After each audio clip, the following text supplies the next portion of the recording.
What is up, guys? Welcome. Good evening. Thank you for joining me. Welcome back to the Kickash Podcast. We are here this evening for another random live impromptu episode of the Kickash Podcast. We are gonna kind of like a little open discussion regarding AEW here tonight. Mainly in I would say mainly and probably solely focusing AEW tonight. If WWE gets brought up, we'll chat about that as well. But definitely want to take a look at Collision from last evening. A couple things that really stood out to me. So I definitely want to chat about that.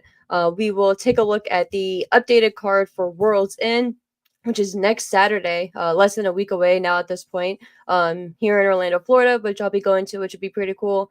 I've had mixed feelings rather on whether I was kind of bummed that I didn't choose to go to the WWE show that's going to be here in Orlando as well, or I'm happy that I got tickets to World's End. And I think I'll kind of dive into that here in a bit too as well. But also big update on AEW Rampage.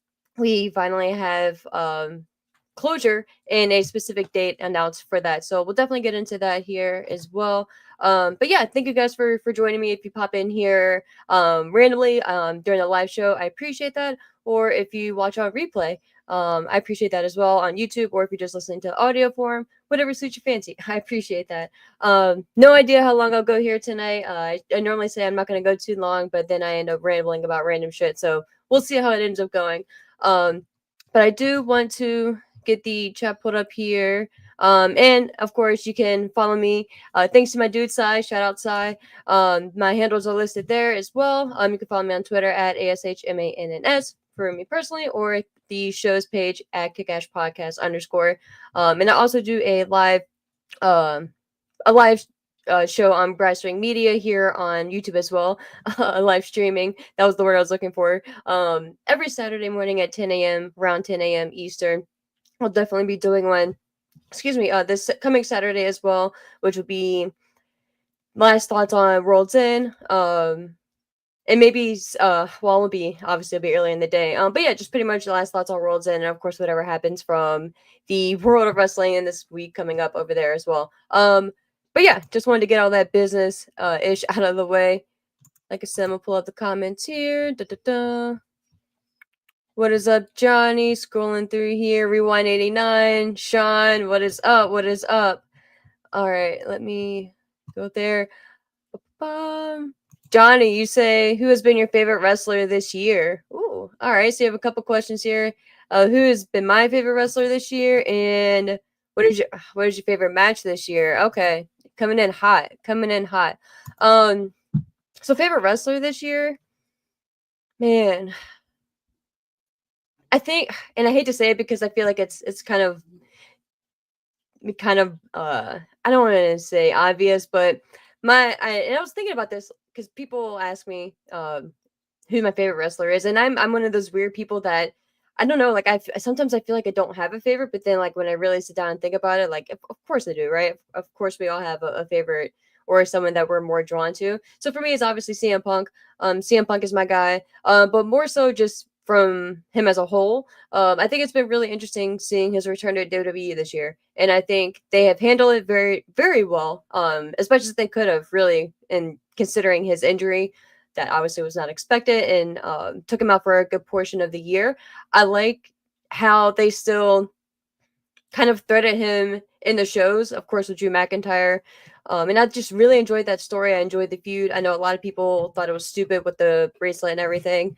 If you've listened to me in the past, you know that to me, I got it, right? Like I can see the side, obviously, right? It is a cheap, maybe 50-cent dollar bracelet or whatever. But it wasn't the bracelet itself, it was a symbolism. So I think Punk has been my favorite wrestler this year. And it's that may not be the best answer, right? And depending on the criteria, for how many matches, like if there's like a minimum amount of matches and things like that. But I just think seeing his kind of indoctrination back into the WWE fold this past year. And again, like I said, he was out the majority of the year, but he still did show up, and he still, for instance, like at WrestleMania, I was shocked to see just how involved he was in the preview shows and just things building up to Mania itself, Mania weekend. And just just the surroundings of it. Of course, he was involved in Mania itself, costing McIntyre and things like that. But I don't know. I think to me it's obviously probably nothing or not something either any of us rather would have expected a year and a half ago. But yeah, I'm happy Punk is back in WWE simply because I think especially seeing what he's been doing lately with Roman. Well, not that he did a lot with Roman, but just the influx with him and Roman at War Games. I'm excited to see the seeds for that continue and just where he goes from here. So yeah. My favorite match is probably that's a hard one. If we're sticking with Punk, then it would be his Hell in a Cell match with Drew McIntyre, of course. But I really enjoyed what he did at War Games. Just the nuances with him and Roman in the shark cage. I don't know if that's a proper word, but the cage, the holding cell rather. Prior to getting into the actual match itself. But I'd have to think about my favorite match, and I'm actually it's funny you bring that up because I kind of want to do like not a year recap because that would be crazy to do, but just really take a look back at the year and kind of reminisce on what we've received as wrestling fans, right? Because we get so many good matches and good shows and stuff that we sometimes forget. So I don't know. That one's tough. I'm gonna table that one. But if we're just talking Punk related, I'm gonna kind of take the easy way out on that one. But favorite match as a whole, um, I don't know. I had to put more thought into that one. Um, but you followed that up with Tony and AEW should turn Collision to 3 hours to improve its importance. I don't know, man. I don't know. I don't know about that one. I may have to disagree with you on that one. I'm not here for a 3 hour wrestling show, weekly wrestling show.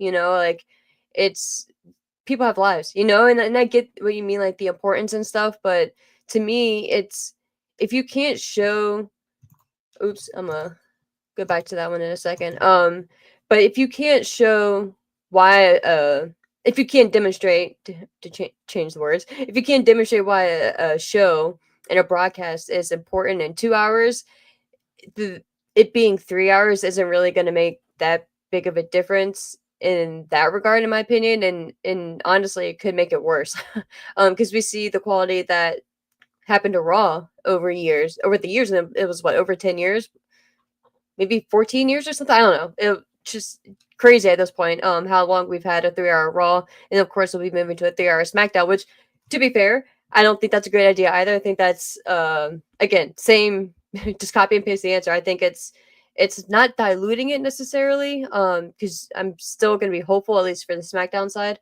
But I think with Collision, and just with the lack of substance that we've gotten this, I'm not gonna say the majority, but for a good amount of shows just on Dynamite alone, I don't want to mess with a 3 hour show right now. Not right now at all. Then you bring up Ricochet. Ricochet is the best nerd heel today. He just has to come out with the glasses. Yeah, we're definitely gonna talk about Ricochet, my guy. Definitely gonna talk about Ricochet. But yes, officially, good evening to you, Johnny. Merry Christmas, Happy New Year, all that fun stuff, and Happy Holidays to everyone who celebrates whatever you celebrate. Happy Holidays, Merry Christmas, all that fancy snazzy stuff to you. If you don't celebrate anything, then like I said on whatever stream, just enjoy the time off. Bum, bum. Yeah, what up? Rewind 89 Sunday Fun Day with Kickass. Yes, sir. We are here a little later than what I anticipated, but it's crazy out there. I had to go to the store for a couple things, and I've been out for 7 hours. It's effing crazy out there. Yes, I am feeling much better. Thank you. Thank you. Thank you. A little sniffle, but I can talk much better now and not feel like I'm about to like hack all over the mic in between comments and stuff like that. So, but yes, thank you. Sean, what is up, my friend? Yeah, we're definitely gonna talk about the card. Thankfully, I did not spend much on my ticket. If I'm being fully transparent with you guys, I think the ticket itself was like $34 when it went on sale. And I think I ended up spending right around $50 with like the service fees and all that bullshit that they add. I honestly don't even remember exactly where my section is, but it's on the hard camera side, like kind of kind of in like when the arena curves, kind of in that section. I'm gonna double check and see. Um, but I remember when they went on sale that day, and I went and I was looking at the tickets. I was like, God, this is crazy cheap. Because we have been hearing a lot too that AEW had started hacking up their prices and stuff like that for some of the tickets. They definitely do that here in Orlando, which I was surprised about. But man, I of course it doesn't have me signed in. But yeah, I'm gonna see if that loads because I'm really curious now, regardless of if it's of its importance on the show. There we go. Where my section is. But yeah, and it is kind of important, right? When we talk about World's End here shortly, but Johnny said I don't like 3 tournament matches on the pay-per-view. Yeah, man, I don't like that either. We'll talk about that in a second. Will versus Darby has been the best match of the tournament. I am just still surprised that Darby won. I'm just really surprised by that Darby won with against Osprey, and the fact that Osprey has been losing so much lately. I don't know. I don't know how I feel about that. But we'll get into that here in the, definitely be getting into that because we'll be talking about the Ricochet match and all the things around it. But yes, Sean, Sai did a great job with the designs. Sai does great work. Shout out Sai. So like you, Sean, and others, but definitely a friend to the show. But yeah, man, I appreciate the work that he did. It was very nice. Johnny, you said Will is your wrestler of the year. Yeah, man. I was thinking about that too. And actually, when you had asked regarding like the match of the year, that's why I wasn't really confident because I had to put more thought into it. Because I feel like Osprey, he's definitely gonna have some, uh, have some say so and have some to say in my pick for match of the year. So I want to put more thought into that to be fair. Sean, you say Osprey has had the best matches, but I vote on matches and overall character. Exactly, bro, and that's why I want to put more thought into it to be fair.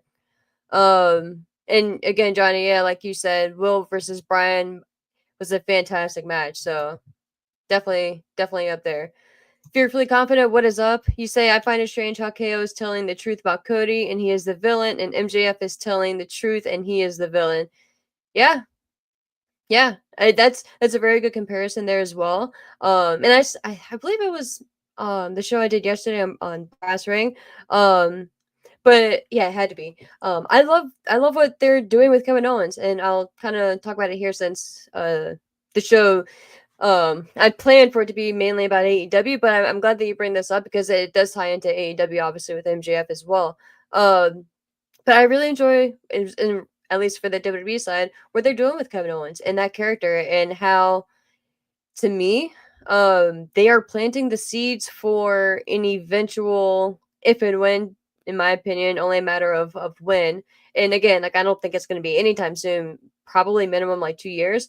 For that Cody Rhodes heel turn, and I think when that does happen, you're gonna have, if not others as well, but definitely Kevin Owens when the time is right, come out there and pretty much say, "I told you so."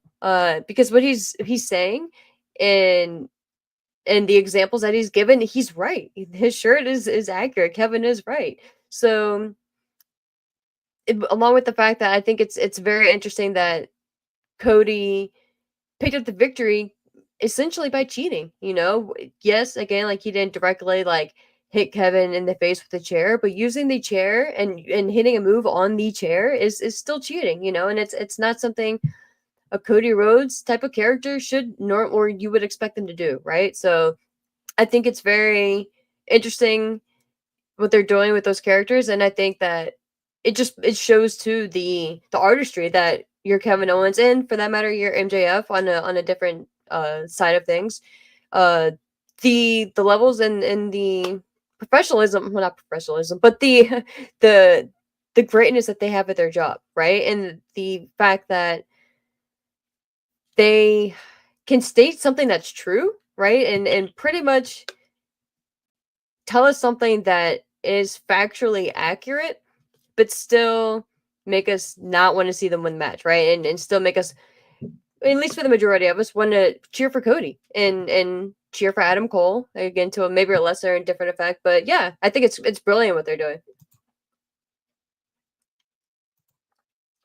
Sean, I'm not sure which match you're referring to on that one. Um, Johnny, you say CM Punk and Drew had the best hardcore match of the year. Oh well, I mean, again, it hardcore matches is a very open term when we have some crazy shit that's happened in AEW. You know what I mean? But yeah, Hangman and Swerve is up there as well.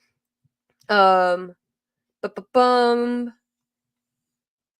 Juggernaut, what is up? What is up? Did I watch Final Battle? I did not. I did not watch Final Battle. I heard a little bit about the happenings at Final Battle, but I did not watch it itself.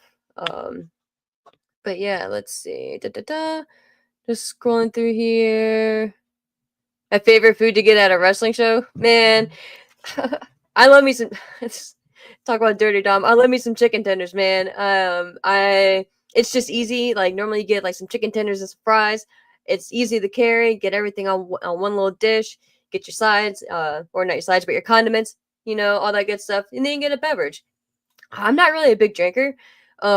Depending on I guess like how long the show is, for instance, like if it's early in the day or whatever, I may have a beer or a drink here or there, maybe like one or two, but I'm not really that big of a drinker, in general. So I get me a nice little Coke or something like that, or maybe like a little orange soda. Yeah, and man, I go back to my seat and I just vibe out. But yeah, I think it was in Phoenix, for the Phoenix Suns. They're the owner, I'm pretty sure it's the Suns.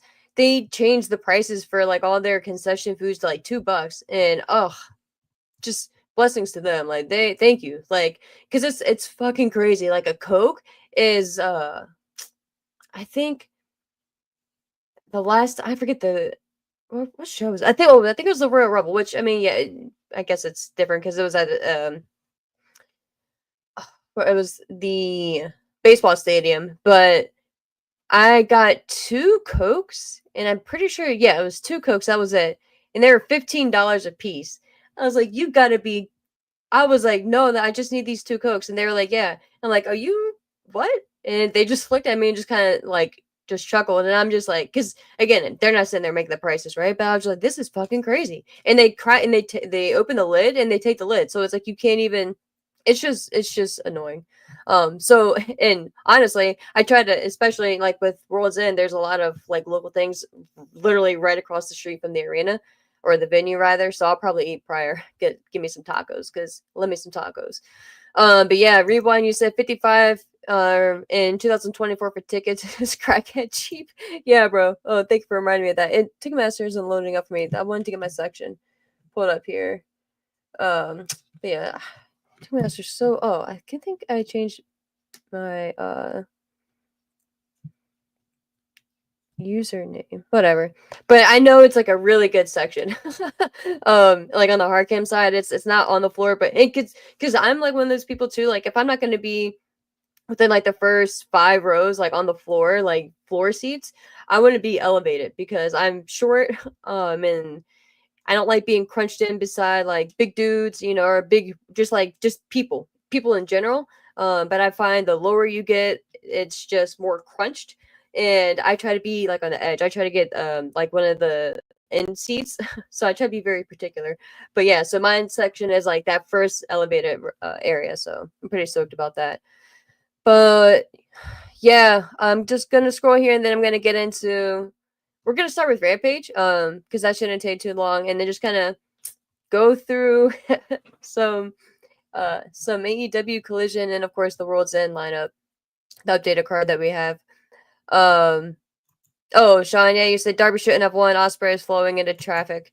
Yeah, man, that's a interesting statement. They say Ospreay is flowing into traffic, and that's why I was so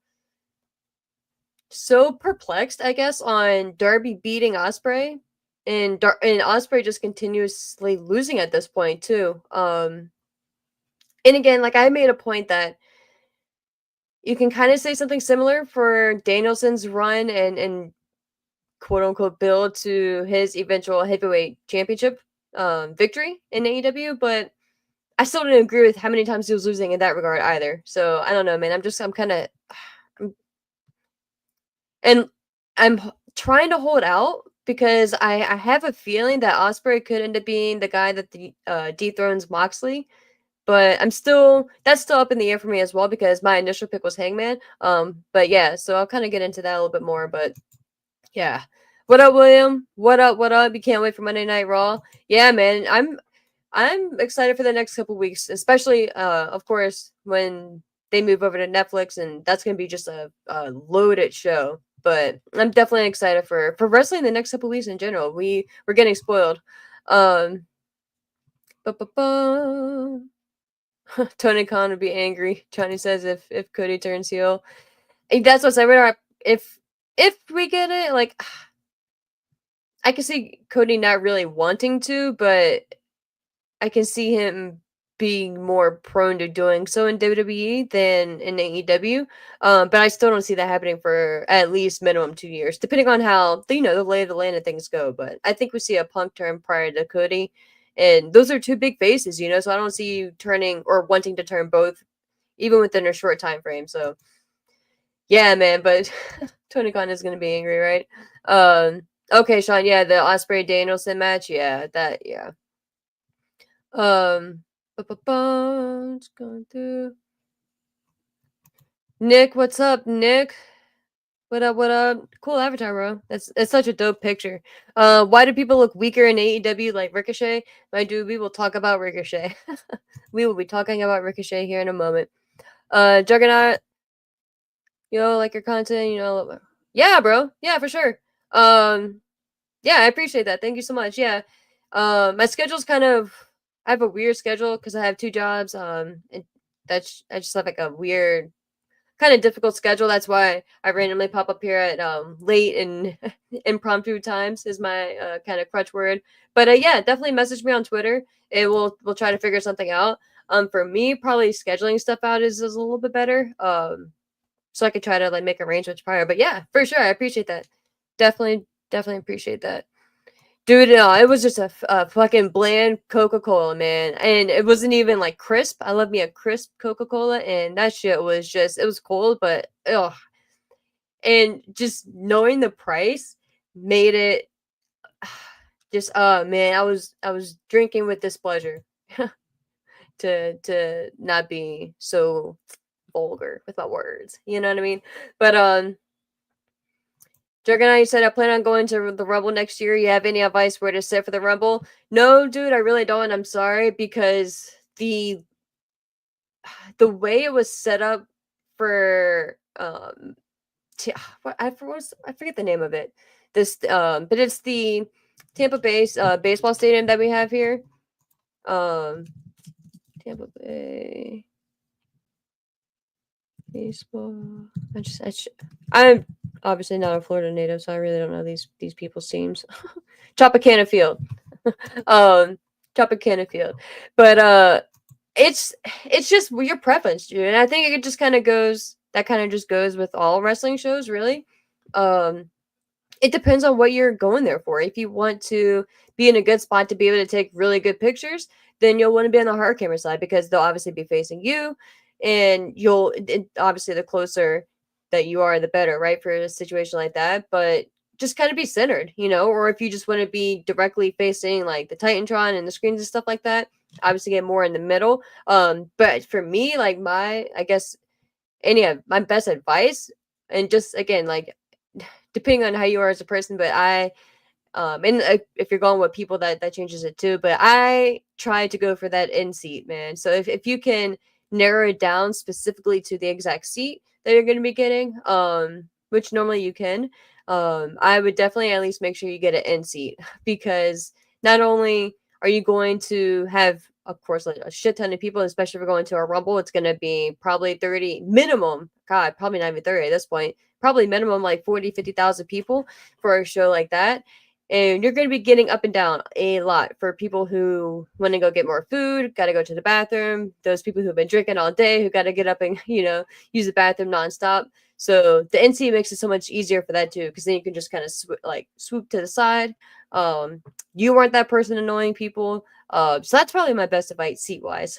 But then, like I said prior, just depending on what you are going to that show for. If you aren't really going to be on your phone and you don't really care about taking pictures or videos or anything like that, then any section really, but to me the hard cam side is the best really because they're facing you. Unless you want to be on TV, then obviously you want to go opposite because you'll be right there. And that's what a lot of people like to do anyway. But I've done that a couple times, and I've found that not as fun because they're not facing you, and like you're just looking at their backs, like especially like sit down segments. It just kind of like takes the fun out of it because regardless if you're taking pictures or not, like you're looking at their backs, or you're looking at the screen. And at that point, I'm like, what the fuck am I doing here? I could be if I'm looking at the screen, I could be at home. You know what I mean? But yeah, that's kind of quick advice there. Rewind 89 said, dude, I can't wait for Raw on Netflix. I haven't had cable in like 10 years. I just use YouTube. Oh yeah, dude. Nice. I don't know if I mean at this point it's irrelevant, but like Hulu in the past would do like 90-minute versions of Raw. And I think they were like $4, but just depending on, your finances, budgets and stuff like that and your preference. And there's other streaming sites too that you can catch the show. But yeah, I am debating on canceling Sling because I literally just have Sling for Raw and AEW. So yeah, like I especially with AEW getting to the point where they're gonna I think it's gonna be what immediately, maybe not immediately after it airs or within like the next 24 hours, you can watch Dynamite on HBO Max. I may just be canceling Sling, which will save me like a nice 45, $50 there. So yeah, uh, definitely looking forward to Raw on Netflix. And I think just having more flexibility is going to be nice for them too. And it's going to make the show a little bit more kind of must see live as well, since they're not going to have a strict 2 hour time frame, 3 hour time frame. We as fans, like we won't really know. I mean, we'll probably gauge, like we'll probably kind of like first, like after the first month, 2 months, we'll probably get an idea, like okay, it's going to be like a 2.5-ish hour average show. But it makes it so like okay, like you can't really predict the end of the match as easily as you could have maybe. So yeah, I think that it's gonna really open up a lot more avenues too. And of course, like people were looking forward to them moving away from the PG format and things like that. But to me, like of course, right, being an edgier product or whatever, that'd be better for a lot of reasons, but I get as a branding aspect why you don't want to, and really they don't need to. They were able to push the boundaries with The Rock, for instance, and saying certain words. And if they kind of set it up as the way they did, like with planning it but making it still kind of feel like anything can happen type of vibe, like back in the day. I think that's what people are really looking for. I don't really think people are looking for like, oh, like a rated R rating and stuff like that. I think they're just looking for that feeling and that vibe that the attitude era rather presented. And I understand that, and to me, like there's again like a lot of pros from that era, but I just kind of enjoy what they're doing now. And I feel like if you really try to be something like a previous version, that you kind of put on blinders to what you could be doing going forward. So I don't know, man. Like I'm not really pressed about like a specific rating or anything like that. For content, like for in distribution wise. I'm just looking forward to, I think, just like a new kind of like a second win almost for them. Like I feel like Triple H, for instance, is going to be like almost rejuvenated and kind of like a fresh start for him. In like a maybe like a weird way, but I just think the team as a whole it's going to really shake things up, and that's what I'm excited for. Just kind of like being more experimental. I think is what I'm hoping for, really. What up, Daron? What up? What up? I'm doing great, my friend. How are you doing? Ulysses, hello, hello. What is up? What is up? Um, how are you guys doing? How are you guys doing? Welcome, welcome. But we will dive into the topics at hand. And I am going to end up sharing my screen here. Oh, this is so bright. Oh my lord. This page. Oh my god. Goodness gracious. Deals? Why? Like why make this so bright? Hold on, I gotta see if I can adjust this shit because this is gonna kill me. Ooh, ciao. Okay.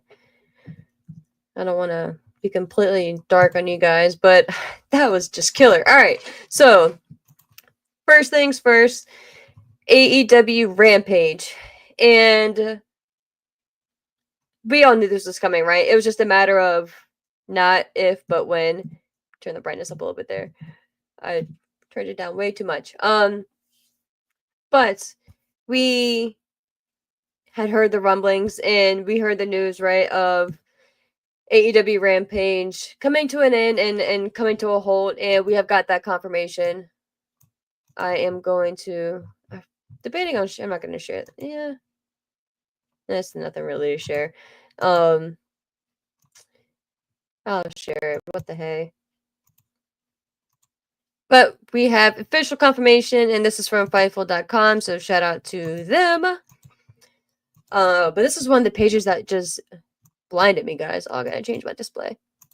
But yeah, AEW Rampage is officially coming to an end, guys. There I am.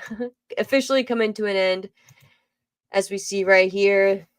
Reported by Jeremy Lambert, reported by a lot of people. But this came out of the tapings that were held this week during the December. They say that, to be fair, they started off by saying this is no longer Rampage, baby. So kudos to them. But during the December 22nd AEW Dynamite tapings, Tony Khan confirmed that AEW would be taping the last episode of AEW Rampage, quote, for the foreseeable future. The episode will air on December 27th. So RIP to AEW Rampage. It's, I don't want to say date of death, but it's final, assuming, well, he says for the foreseeable future. I don't know why they would end up bringing it back.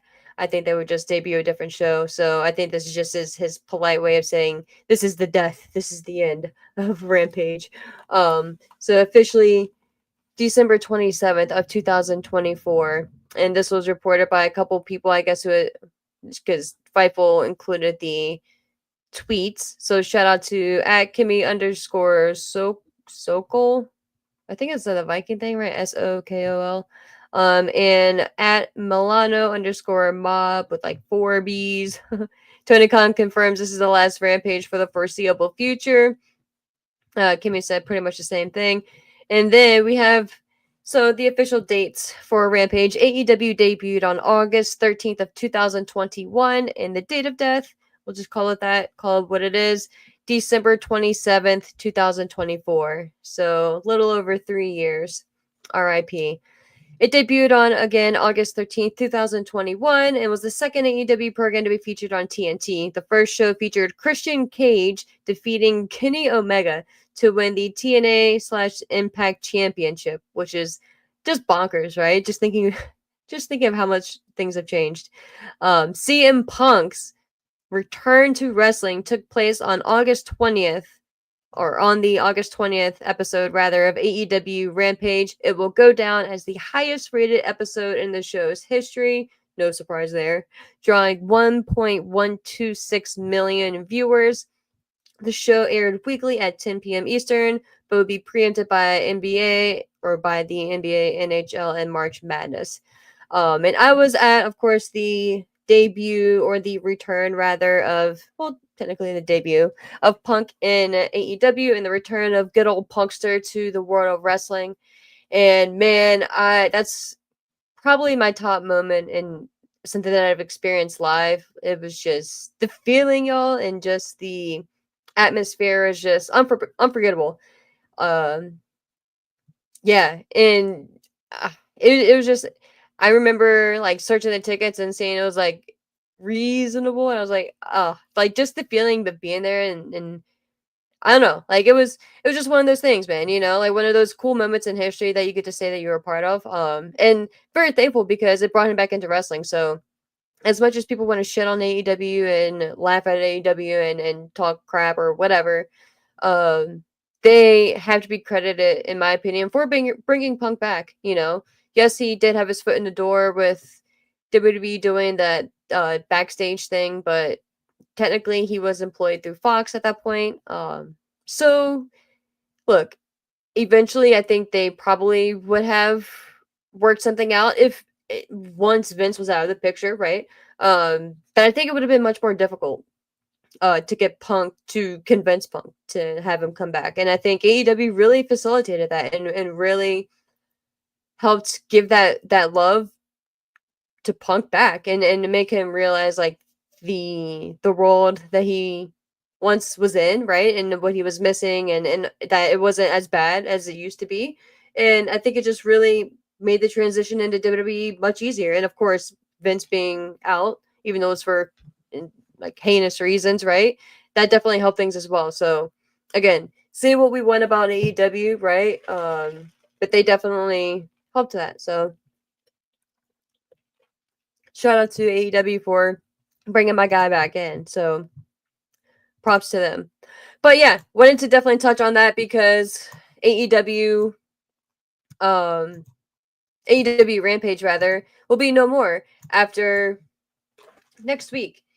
And I think what was it? AEW Shockwave is what they had trademarked and what they were reportedly going to be debuting TV show wise. I just hope they don't. I hope that they just focus on Collision and Dynamite, of course, and make those shows important, like we were talking about earlier, and just focusing on the content in those shows. And there's no in not focusing on the need of being like a different company or just because you can do something doesn't mean you need to do it, right? Like if you can have a third show, yeah, cool. But like, is it hurting what you're doing overall, or is it adding to that and benefiting it? And I just don't think Rampage was. I think it was yes, it gave wrestlers, and that's what I was thinking about earlier. Because like I was watching a clip, for instance, with Willow Nightingale and Chris Statlander, and that was on AEW Rampage.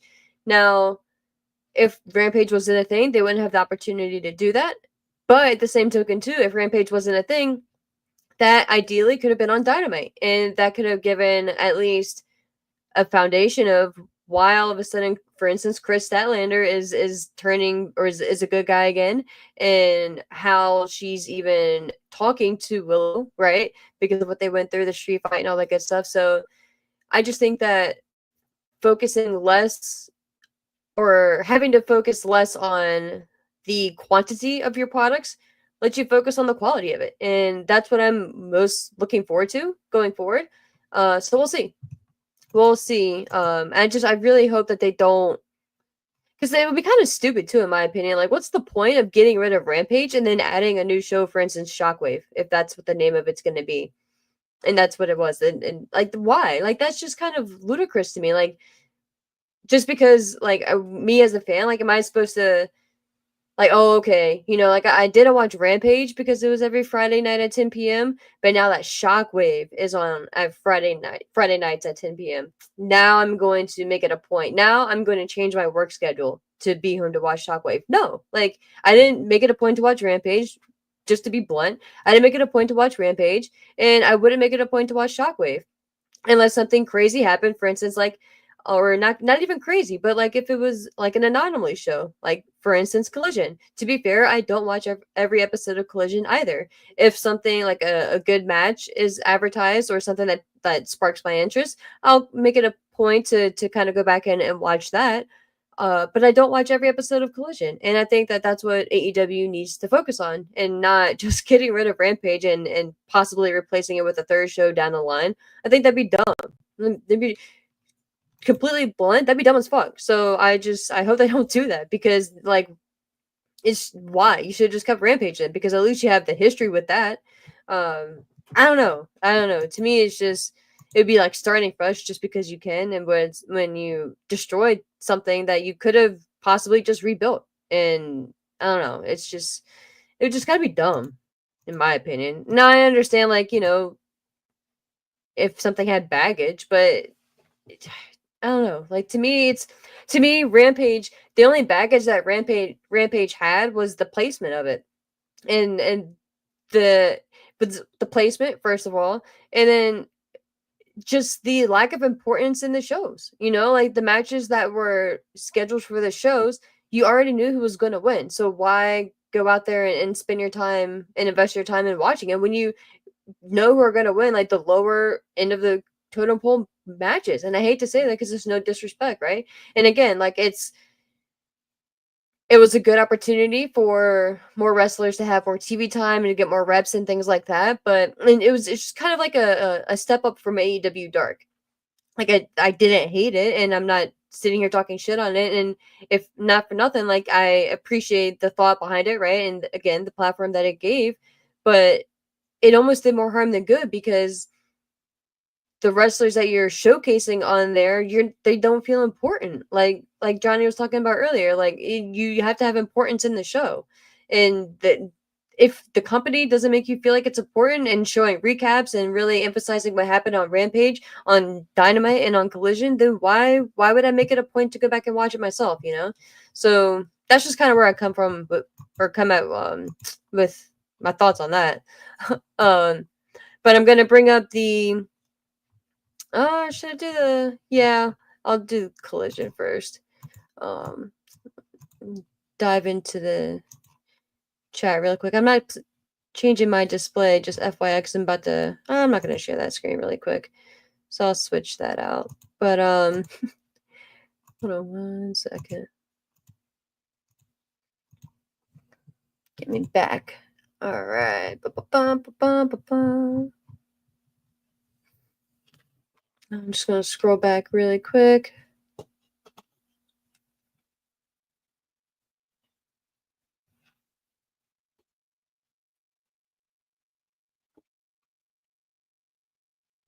Nice rewind.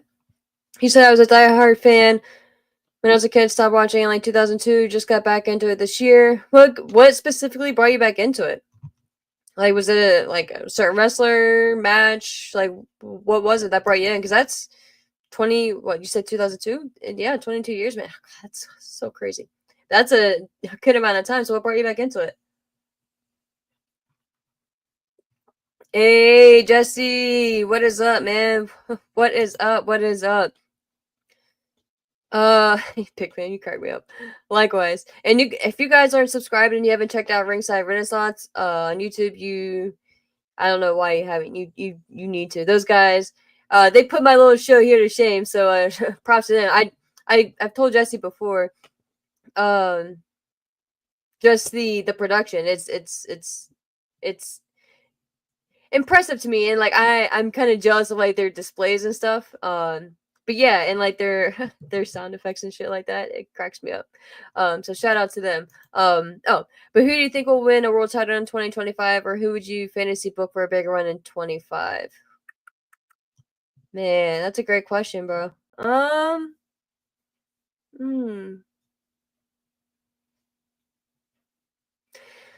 Who do I think will win a title in 2020, a world title in 2025? Will Ospreay. I think I'm leaning more towards Ospreay being the guy to dethrone Moxley. I think they're going to set that up for All In. I just have that feeling. I have that feeling. I again earlier in previous shows rather, I was leaning more towards Hangman, but I don't think that's going to be the route they're going with how involved he's been. Granted, it's been multi-man matches, but he's already been involved in title matches and involved in the picture at this point. So I think them setting up and mentioning finally to Ospreay that they need help, and Ospreay saying, he's focusing on the tournament right now. I think once we get past the Continental Classic and out of this, I think in I'll kind of maybe dive into it a little bit more, but I think that could possibly be the story coming out of why he's losing so much as well. But I think it's going to be Ospreay. I think Ospreay is going to get a world title in 2025.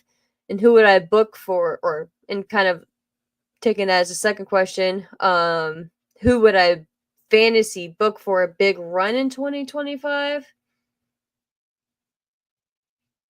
Hmm. I think honestly, and this may be like a weird answer, but I would say Drew McIntyre. I think Drew McIntyre has shown that he can be the face, and especially of Monday Night Raw. I think if you talk about having a new direction for Raw being on Netflix, and being a little bit edgier. I think with what Drew has shown on the mic this past year, which again is another reason why like their feud was one of my favorites, is just seeing the growth of Drew McIntyre in 2024 on the mic. And I think if you really invested in McIntyre and you, for instance, had him just demolish Gunther, which would be crazy. And I'm not even saying like not even advocating for that, just saying because Gunther's the champion right now. But if McIntyre just ran rapid, I know he's on SmackDown right now and dealing with the bloodline and Solo and things like that. But I don't see him beating Cody Rhodes, which is why I would kind of, and again, like I know he's been on Raw and you want to get him away from Punk, and I think you should. But maybe you can, and I know and again, not having a roster split makes it more difficult. But I don't even see the need really in separating McIntyre and Punk. I think you can make a case for having them on the same show, but then at the same token, too, Punk's focal point is going after a title. So I get why they moved McIntyre to SmackDown. But I would really, if there was a way to do it, I would really love McIntyre to just have a dominant run as the heavyweight champion on Raw. And somehow getting Punk to SmackDown. But I know again with the Netflix and everything, you want Punk on Raw, but I don't know. I think maybe after they're on Netflix for a few months, depending on when they do another brand split or draft, whatever they want to call it, shuffle, whatever the phrase is going to be at that point. Getting Punk to SmackDown, I think, would be really beneficial. Not saying he can't make appearances on Raw, right? Just like kind of like what Cody has done, the blended roster and the things like that they've kind of already flirted with in the meantime. I think, especially if the rumors are true too, kind of thinking about it as well as I'm like or like talking through it, thinking through it. Um, there have been rumors that Roman and Punk are potentially on the table for WrestleMania as early as WrestleMania 41, right? And I think that's way too soon. But again, that all depends on what happens with The Rock, which is annoying to me. But yeah, before I spiral out into too many what ifs in that one, I would love for it to be McIntyre to have a big run in 2025 as the champion. So yeah, man. Yeah, maybe had to put some thought into that one. Yeah, Nick, right? Holy ads is correct, bro. That's why I was like, I'm not gonna share it at first, but yeah, crazy, right? um, yeah, man, Duran, Merry Christmas to you, my friend. Merry Christmas to you and Happy New Year. Thank you for popping in. I appreciate that. And H Watt, what up? What up? You say you haven't watched Rampage in months? Yeah, I couldn't tell you the last time I watched it. Um, yeah, just going through here. It's just a basic show. Punk wanted the show, but sorry, Ashley, I thought it was dumb. Oh, like wanting Collision or Rampage? I think because Punk won at Collision, if I'm not mistaken. He just debuted on Rampage. But yeah, I think that's what you're referring to. Did Tony ever hug Punk? I'm pretty. He had to have. I'm pretty certain there's pics of or there's got to be. There's got to be. He hugs everyone.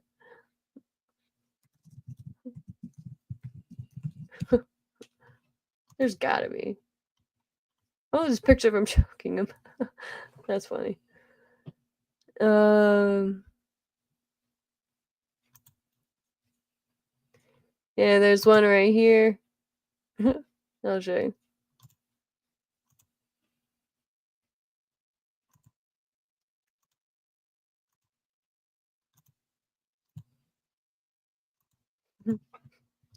Wow. Of course he did.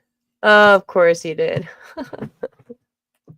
Yep. There, and that's just one. That's just one. And it's actually kind of funny. Let me there was some others. Go back here. I just typed in what was it? CM Punk hugging Tony Khan. But let me I love the internet.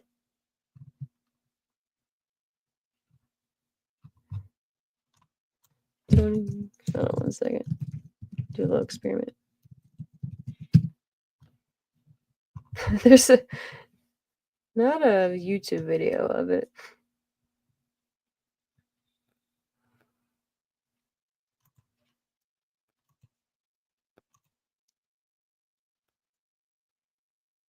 Hold on 1 second. I'm gonna share the screen so you guys can enjoy.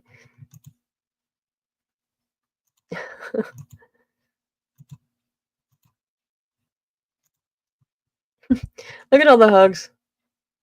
Look at them all. All of Tony Khan's hugs. There's even a video apparently. Real greatest photos. It's so great. It's so great. Him hugging Okada. Oh god. The infamous him hugging Cesaro, aka Claudio. What the fuck? Alright. There's just so many. Oh, happier times. Happier times. Man, if only we could go back to this day. Ay. So many hugs. And I mean, whatever. You know, I'm a hugger. Bailey's a hugger. I'm a hugger. Tony Khan's a hugger. There's huggers out here. You know what I mean? This was the first one that cracked me up. But yeah. So I don't know, guys. And just distracted me. When you search for one thing and you find some other gems along with it, right? Oh god. Yeah, HY, you said, man, I hope AEW starts to pick back up. I really want them to do well. I'm gonna leave that there, man, because I do too. I really do too. I obviously am a big fan of, man. And I think a lot of people just have fun talking shit about AEW because it gets clicks or whatever, and it's like, I don't know, it's fun to talk shit, and that's why like sometimes I really like I struggle being like fully honest because like I you know like I respect the work that the wrestlers put in, that everyone puts into it, and the time that they put into it. But man, there's just sometimes when I feel like my intelligence is being insulted and just like shit, you're just like half-assing shit. And to me, that's when I'm like, that's when I get frustrated because I think we've all seen and know the potential that AEW had, you know, especially in the early days and still has. So that's what makes me frustrated for them and really want them to succeed. And it's just, I really want them to do well also, man. And that's ultimately why when I was picking tickets to go to, like I decided to go to AEW, you know, like, and to be fair, like their pay-per-views normally are very good. They have, again, even with that, it's the stories and the hype going into it hasn't been where they used to be. And that plays a big deal because nowadays you can get great wrestling matches anywhere. There's that word great, you know, Tony Khan's favorite word, but you can get great matches in a lot of places. And I am a fan of AEW. I hope we need them to do well, right? And they have provided so many jobs for so many wrestlers and so many opportunities for different people. And that's why it's frustrating for me. You know, that's why I'm like, what the fuck, man? Like, what are we doing sometimes? Because it's like it's like a whole bunch of little things that can make a big difference. So to me, that's why it's so frustrating. You know, just being on the outside looking in. So yeah, man, it's a really good comment. I appreciate you saying that and putting that out there because a lot of people especially in like chats, you know, not like this because people here in Kagash podcast chat are pretty cool, but and a lot of chats and a lot of different streams that I've watched, love to go in there and talk shit. And yeah, we can all have opinions, and if something is the drizzling shits, then we can say it is. You know what I mean? Like if something is just flat out terrible, you have every right to say it. You know, that's your opinion. But if you're out there like just deliberately talking shit about someone or like putting them down or just like being mean about shit, and that's when it's just dumb. And you know, like that's when I'm just like, why are you spending your time doing that? Like, what does that make you feel better? Like that's when I just like sit there, I'm just like, all right, man. And that's why I like I don't know, just kind of like not to get off on a tangent, but like some people like, people are like, oh, like Twitter's terrible and a cesspool and just like it's so negative. And like, yeah, like I see some like crappy comments, but like to be fair, and again, I'm not on there nearly as much as other people, but it's like I really don't have that much negativity. Like I don't know, like I just to me it's not as bad. Again, like there's a whole bunch of bad things about Twitter and that's a whole different topic that I'm not going to get into. But just as an example, right? It's just I think your environment is what you make it and your algorithm is what you make it. But yeah, man, I agree with you there. Bum. Yeah, Nick, too many shows just waters down the content. Yeah, oh god, no, don't start with that though. What? Don't start with TV time. Jericho needs to. Okay, I mean, hey man, and again, like I was just saying, if you like Jericho, what he's doing, you like the learning tree, go. I more power to you, man, and I give you so much credit because it kills me. It kills me, and I cringe whenever I cringe when I watch it. He has made me chuckle a couple times, so I will be fair and give credit where credit's due. But it's just drawing it out at this point, and I don't know why he has to be so involved with so many things, like so many different stories. Like it's just I don't know. I'm tired of seeing Jericho just kind of go through almost like the same story. Really, like I don't know. And him beating Matt Cardona, I don't know exactly. Again, I didn't watch the show, but that's just wild to me. Wild to me. Okay, you say you like the stupidity of it. And again, I have like you like Jericho, I have my things out there that are pure stupidity that some people were like, what the fuck? And so I totally get that, man. I totally get that, and that's very fair. Totally get that. Um Ezekiel Thomas, what up, what up? You say Jericho's hi guys. Unironically pops me, and I'm kind of ashamed to admit it, but it still makes me smile. Yeah, totally get that. And like you were saying, like or like I was just saying rather, to your point, there are a couple moments where he does like crack me up. Like there was a moment when him and Ishii were doing that's walking chase down when he was it was a couple months ago now on Dynamite where they were supposed to be signing the contract and Jericho got up and he just like calmly walked to the ring. There was at one point, oh, there was a picture of himself and he stopped and I forget exactly what he said or he did, but he like acknowledged himself, like the picture of himself, and like cracked me up. Like it made me laugh. Um, so yeah, little things like that, and that's why, and that's again, kind of like AEW, but really frustrates me about Jericho because, like as an overview, because Jericho can bring not even can. Jericho brings so much to the table, but it's at the point where it's been too much and less is more. I think in the early days of AEW, absolutely, but it's kind of been like again like a copy paste with his stories and his groups and things like that, and it just it just needs to take a break and just take a real breather. I'm not saying he even needs to retire or anything like that, but just take some time off, a few months, 3, 4, 5 months off, and then come back, man, and just do something fresh. That's just kind of where I'm at with Jericho. And the more he plays into it and the more he kind of it's like tongue in cheek type thing, I'm just like it kind of makes me like, all right, man, like and I get that's why I start to get frustrated because it's like and that's when I feel like it starts having the opposite effect on me than it should because it's like whatever, man. Because I don't know. To me, I'm just like I get what you're doing and I get the mindset behind it, but there's so many other things and different stories that we could be showing right now. So it's kind of where I'm at with him. But again, like I said, definitely little things that do crack me up with him. So I get it. Of course, Jesse, of course. Gotta throw love where it's due. For sure, man. For sure.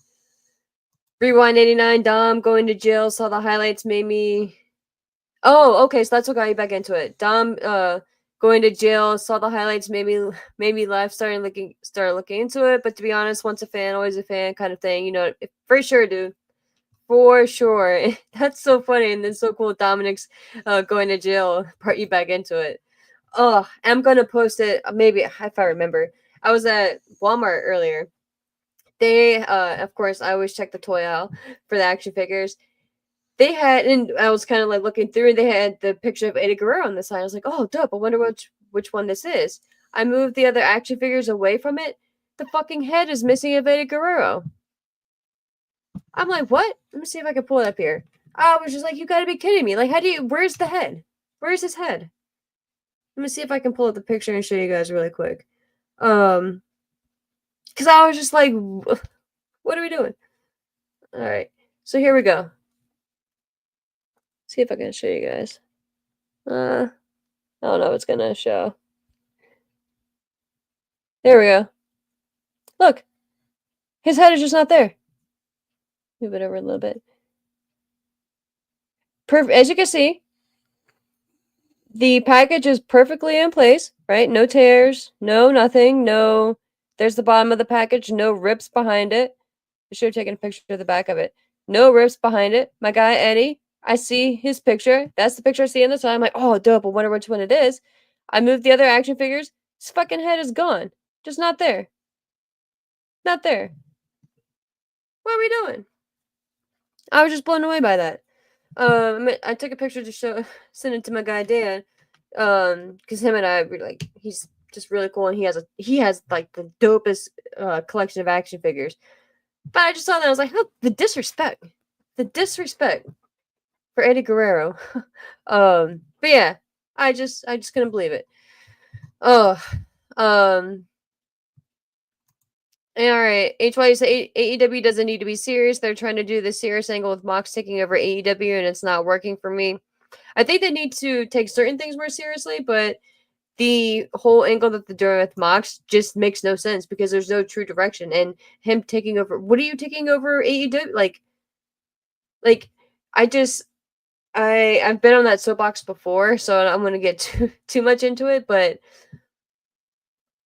Moxley was saying that the whole start of this was this isn't your company anymore to Tony Khan, that he was taking over because he was like almost like ashamed of the direction that AEW was going in and how people were like making fun, like just like not taking it seriously, that the talent weren't taking it seriously essentially, and so like that's why he was doing all these heinous and crazy things. But like it's the same shit he's been doing though. Like first of all, like how many death matches? Like he and Kenny Omega literally try to blow each other up, right? In the death match. So like I never understood the whole motive behind it. I don't even know, like I was saying earlier, for instance, if and when it is like well, not if, but once we figure out the whole direction of the story and who's going to be the one to save AEW, right? If it is going to be Osprey, that's where I was getting at with the if it does end up being Osprey or whomever it ends up being, if it's Hangman, whomever, like what are they say? Like what are they saving AEW from Moxley from? Like he's not. It's not like every week he's like him, Moxley and his Death Riders are just demolishing the camera crew. They're being destructive to the equipment backstage. They're knocking over monitors. They're not doing anything. Even the night they were supposed to seize the TBS station, they didn't do nothing. They didn't come out until 9 o'clock. So it's like, what are we seizing? Nothing. And like, it makes no sense. And I really want to get into it because it could be cool, right? But if you think about it, what was it? April, May? The Young Bucks, the Elite, the Young Bucks with Okada and Jack Perry, they tried to take over AEW. They, what was it, the Meltzer driver at the time? They did that to Tony Khan. So, and Khan was in a neck brace, like, so, like, what do we, like, and then that ended up fading and dying out, and now the Young Bucks are just not on TV anymore. So, there's just no real direction behind it, and that's what confuses me and makes me frustrated again as well, because it's like if we had a clear idea of okay, this is where Mox is going, this is specifically why he's pissed at AEW talent and why he started with the Dark Order and things like that, and it's just too convoluted. And if I had to sit here and put this much thought into a story and what they're even like truly fighting for, that's when I just kind of get frustrated sometimes. I'm just like because I put too much thought into it. Whereas if I knew the clear direction, and even if going along the way, some things were kind of like, like a certain camera angle or a certain like production value or a certain just like whatever didn't really make sense. And when it makes sense, I'd be more forgiving. I would overlook it, right? But the more thought I had to sit there and put into something, the more I want to dissect it more because or not even want to dissect it more, but the more I end up dissecting it because it's like, okay, well, I'm trying to justify it, and the more I try to justify it, the more convoluted it gets. And it's just like, okay. And then I'm just like, okay. I got so much other shit I gotta try to figure out, and that's not what I like. I enjoy putting thought into wrestling for like the little Easter eggs and the little things where it's like, oh man, like with the Wyatt Six, for instance, like all the little Easter eggs that we had to pay attention to, and it's like, oh, okay, like we saw little things and it made sense. Now, again, a lot of their promos never made sense, and the Wyatt family and things like that, for instance. But when we did get those callback moments, it makes you feel good, right? And it makes you feel rewarded for watching. And we're just not at that point right now. And that's what's frustrating because we just keep getting like all these random like pinpoints and it's like, okay, like cool, like I'll go here, but then it's like, why am I going here? And like once I get here, it's like okay, like if I could have just gone straight, like why did I have to make all these turns when I could have just gone straight? Like it just doesn't make sense. So it gets frustrating. You know what I mean? Um Yeah, and the whole thing about the fans not deserving the title is dumb. Yeah, just whatever. Um, but yeah. Yes, Jesse. Hell yeah, man. Yes. And again, guys, definitely go subscribe and follow them if you haven't and watch out their content. I really dig it. And we'll definitely be doing a collab. I gotta free up my schedule, man. It's annoying. I gotta make time for wrestling. What's more the most important in life, right? um Yeah, man, we were watching play up. Yeah, it's challenging for sure.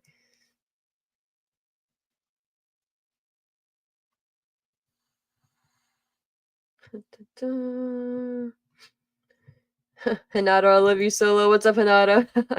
Yeah, I love you, Soda. Oh man, but yeah, I'm just going through, sliding through really quick, and then we'll dive into Collision before we wrap up here for the evening. Um, Jesse, you say would also love to see LA Knight hold a world title, even if it's transitional. The guy has proved to be a reliable draw for quite some time. Yeah, man, and it's interesting that you bring up Knight because he. I was thinking about, or it just randomly came into my mind a couple Smackdowns ago. Um, it's just something. Yes, he definitely is a draw still, but man, I kind of feel like it's almost like they missed out on when it was the hottest for them to strike on that, and I don't the odds I think for him to be the a heavyweight champion is gone down a lot for me in the past year or so, and that's maybe not even necessarily his fault. It's just a matter of all the talent that came in, like your Codys, your Punks, and how hot Drew McIntyre got, and things like that, and the Bloodline, of course, and The Rock. Like to name a few small guys. But yeah, man, it sucks. And again, like an LA Knight, if all those guys weren't there, absolutely, I feel like potentially could be feuding right now with Gunther, right? I think that would be an interesting feud. But yeah, man, like I wish he could have, and I don't think it would be that far fetched to within the next 2 years if he made his way back down to NXT. And again, a lot of people view that as a bad thing and would be shitting on that and throwing tomatoes at my screen. But I could see him being, I don't even want to say brought down, but moved to NXT, dominated in NXT, being a heavyweight champion, kind of like a gatekeeper down there, until things kind of mesh out and mellow out on the main roster. And again, like part of me doesn't even think that's fair in a lot of ways because he's a big superstar, he's a big money player, he gets fantastic reactions. And I'm not even advocating for that or saying that I think he should be moved down to NXT. I just kind of feel like that's the route he's going to end up take within the next 2-ish years. Um, I would hope it'd be more of a blended thing and a more hybrid where he's not solely on NXT. But if he ends up being the champion down there, I could see him obviously being more dedicated down there. But yeah, man, I just think it sucks because again, all those players were involved. I could totally see him being a champion for sure, a heavyweight champion rather. And I'm glad you bring this up, HY, because I mentioned this yesterday over at Brass Ring Media. I was one of those people who thought Shane was going to be coming in a few months ago. I bit into it. I'm kind of still hopeful that we do get him. I'm still hopeful that he does show up at World's End. I think that'd be fucking wild, and people like the internet would lose their mind by like being like selfish, whatever. Like I would love to be there for something like that. That'd be pretty dope. I don't think we're gonna get it, man. I don't think we're gonna get it at this point. I think it would be fantastic if we did, because I would love to see people, like I said, lose their minds, and I think it'd be really interesting to see what they end up doing with it. And I think it could possibly shake shit up for AEW too. But I'm not as hopeful and not as confident even as I was a few months ago. Um, Rewind. I was waiting for Taz to come up, man. I bet TK doesn't hug the goat Taz because strength would just snap him in half. It truly would, or he'd end up being suplexed on by mistake. So, yeah, I wouldn't recommend it. Would not recommend it. The hug's got to be a clause in their contract. Stop it. Stop it. um, yeah, I love how, yeah, y'all are wild. Y'all are wild. Oh my gosh. Matthew, you said how old are you? Wow, Matthew, coming in hot. How old do you think I am? That is the question. That is the question. Adam Jesse says a Dom babyface run would be awesome. We keep saying imagine if Dom came out and instead of booing, people would cheer so loud he couldn't even talk on the mic. Would be awesome. Dude, that'd be fucking fantastic. Again, I would love it. And I think we're gonna get there with Dominic. I think we're just simmering with Dom right now. I think we're just right now, Dominic to me is in the Latino heat, Eddie Guerrero stages of his career.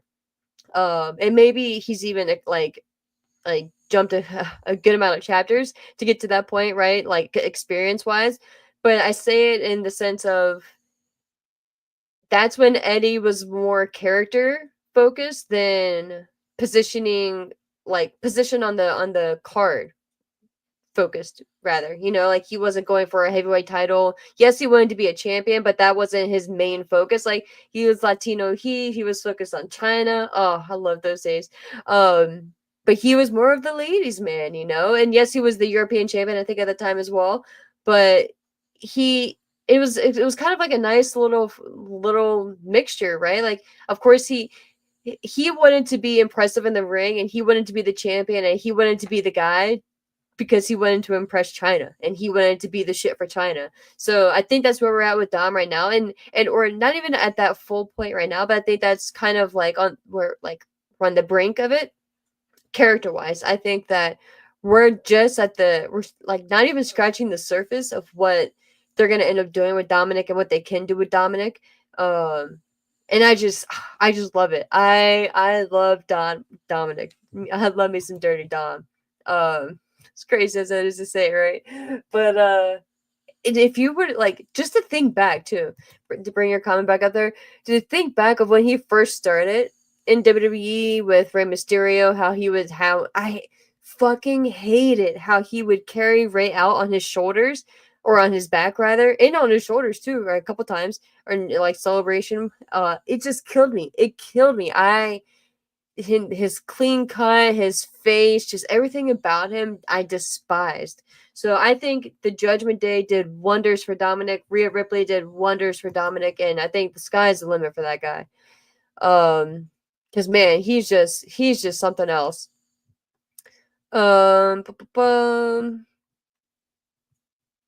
Yeah, Dom would get a huge pop if he turns on Liv. It gets back with Rhea.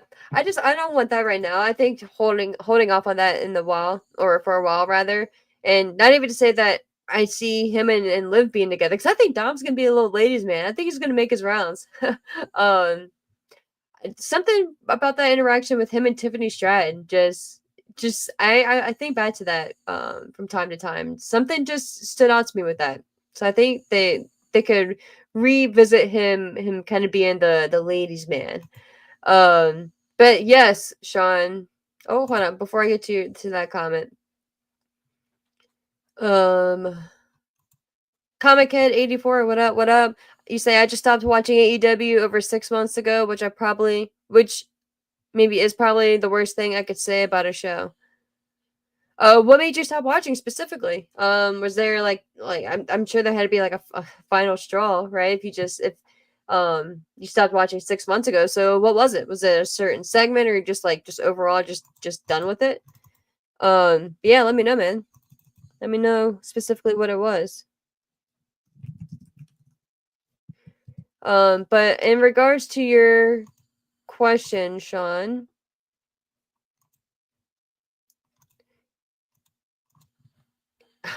Earlier, someone had asked me if I watched Final Battle, and I said I had not, and I referenced Jericho beating Cardona, and I want to confirm.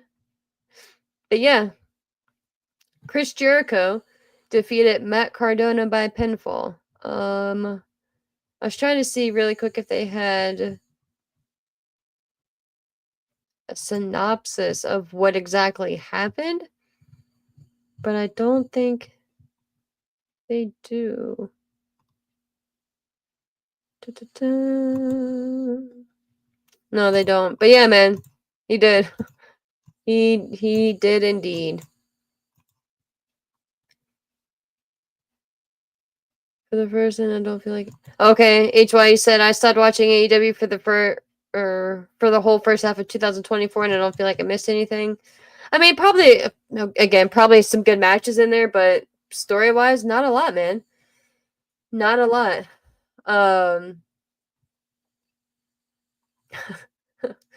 Oh my gosh. Y'all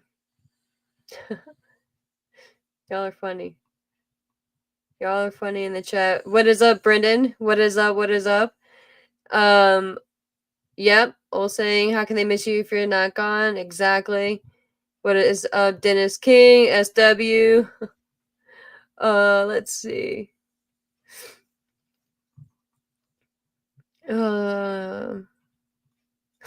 Comic Cat 84, you said I impulse bought a box of WWE select cards on a Target run yesterday. Pretty cool. Pulled a Booker T autograph card. That's dope, man.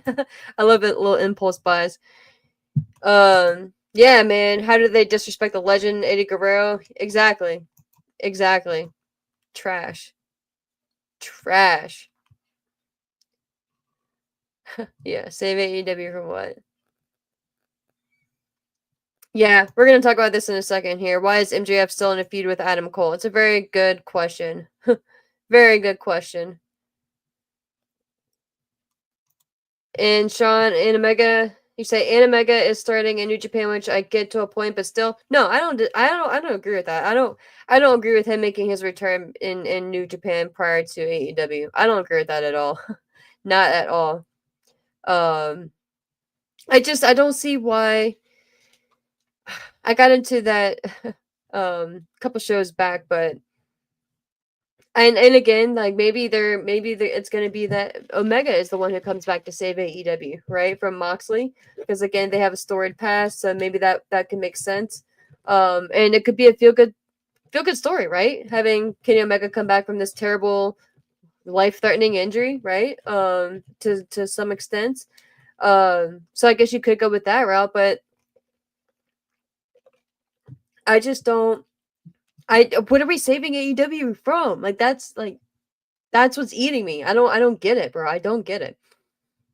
Going through here, Matt, the show came up on my recommendation. I'm also part of a wrestling podcast, PTM. Always cool to come across other people's channels and shows. Awesome, dude. Well, thank you for piping in here and dropping a comment. I appreciate PTM. I'll write that down. I will take a look at that. PTM, my parent. All right, I will take a look at that. Thanks, man. I appreciate the comment. Appreciate you popping in and saying what's up.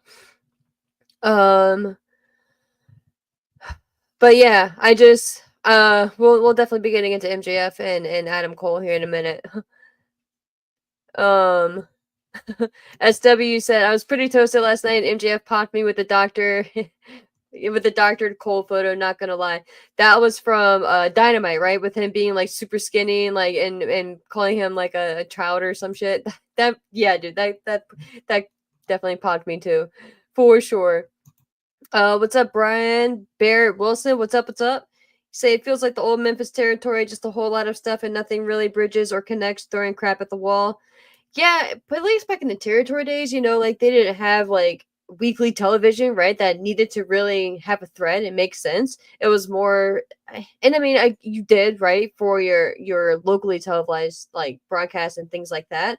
But as a whole, like you could get away with that easier. But with AEW, no. Like if you want diehard fans, right, and you're people to be coming back week to week, like shit needs to make sense. So I agree with you to a point there for sure, because with your synopsis there, rather of it just a whole lot of stuff. Put that back up there, just a whole lot of stuff. Nothing really bridges or connects, throwing crap at the wall. A lot of times it does feel like that, and that's again another frustrating point for me, man, for sure. HY, we will definitely be getting to that, man. He did cook for sure. Oh my god, yeah, the yellow skinny Adam Cole picture got me. Me too, bro. Me too. Me too. But yeah, guys, I appreciate you guys chilling with me here on a Sunday evening. Um, but yeah, it's AEW, man. It's a lot to dissect. Matt says, I used to be a diehard AEW fan, but I can't make time to watch the product anymore. It's gone downhill so fast. Again, for you, man. What was the straw for you? I just find it fascinating. Like to me, I love learning like what was the final straw for some people and what got them to stop watching and what got them back into it for that matter. Um yeah, Sean. And again, to be fair, the women's division is at least improving, but Mariah needed Tony to come back because she feels cold on her own. But Mariah May's reign as a champion shouldn't be defined on beating Tony Storm and defending against Tony Storm, but potentially losing against Tony Storm. That's ludicrous to me. I totally agree with you that they have been improving, but the fact that she really has had no substance unless it's regarding Tony Storm is just bonkers to me, and no excuse for that. H Watt, where's it at? Yes, I am going to World's End. I am going to World's End. And I believe you said you're going too? Right on, man. If you're on Twitter, shoot me a message. That's dope. If you're going as well. You say you haven't been to an AEW show since March in Daly's place. Okay. I haven't been to one since Revolution in Orlando, so about 2 years ago. Um let's see. Let's see. Ba-ba-ba. Yeah, they were starting to get behind I think, are you referring to Drew against Gunther? Ba-ba-bum.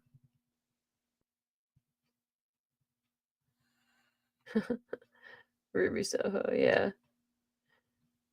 Shout out Rancid for sure. Ruby Soho. Destination. Oh, such a good show. Or show. Such a good song, rather. But yeah. So, man, you guys are popping in the chats, man. I appreciate that. Y'all are dope. Y'all are dope. Ba-ba-bum.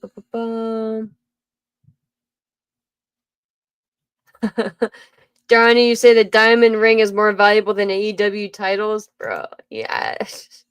Yeah, man. You ain't terribly wrong. Save AEW from John Moxley's salary demand. Stop it. Stop it. Ba-ba-ba. Thanks, Sean. Appreciate you agreeing with me. All right. William, you say gotta love Latino Heat. Even ESPN put Dom at number one best all-time wrestler heel. That's awesome. Wow, I didn't see that list. I gotta check that out. That's crazy. That's crazy. Matt, you say after the whole Punk thing was handled or mishandled, and then airing the security footage months later was it for me.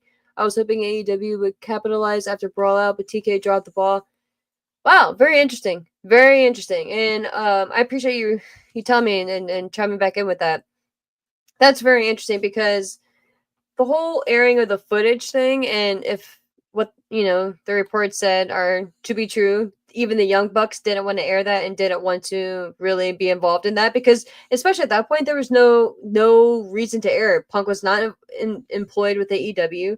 There was nothing you could do to benefit off of that storyline wise, and I guess the punks the Bucks tried to tie it into their match with FTR and stating that's why they lost because they were so distracted about what was happening with Punk behind the scenes and things like that.